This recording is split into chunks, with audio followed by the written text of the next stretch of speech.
ఐదమంది సాయి భక్తులకు సచ్చరిత్ర కోసం తెలిసే ఉంటుంది.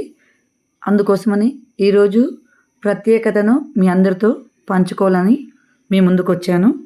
1910వ సంవత్సరం ఘనత్రయోదశి నాడు అనగా ఈరోజు బాబావారు దుని వద్ద కూర్చోండి చలి కాచుకొనుచు దునిలో కట్టెలు వేయుచుండెను. దుని బాగుగా మండుచుండెను. కొంతసేపు అయిన తర్వాత హఠాత్తుగా కట్టెలకు మారు తన చేతిని దునిలో పెట్టి నిశ్చలంగా ఉండిపోయేది. మంటలకు చేయి కాలిపోయాను. మాధవుడనే నౌకరు మాధవరావు దేశపాండే దీనిని చూచి వెంటనే బాబా వైపుకు పరిగెత్తిరి.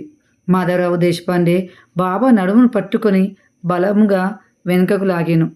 దేవా, ఇట్లెలా చేసితిరి అని బాబాను అడిగిరి.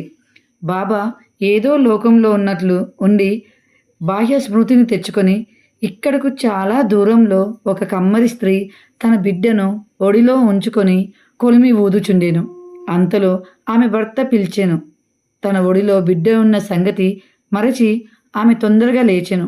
బిడ్డ మండుచున్న కొలిమిలో పడెను. వెంటనే నా చేతిని కొలిమిలోనికి దూర్చి ఆ బిడ్డను రక్షించి తిని. నా చేయి కాలితే కాలినది, అది నాకంత బాధాకరం కాదు, కానీ బిడ్డ రక్షింపబడేను విషయము నాకు ఆనందం కలుగజేయుచున్నది అని బాబా జవాబిచ్చాను.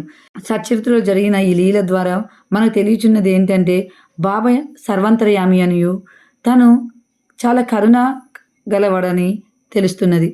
ఆ భక్తురాలు తనకి బాబా సశరీరుగా ఉన్నప్పుడు పరిచయం లేదు. అయినా బాబా అంటారు, నా భక్తులు సప్త సముద్రాల చివరున్నా కూడా పక్షి కాళ్ళకి దారం కట్టుకొని లాగినట్లు లాగుకుంటారని.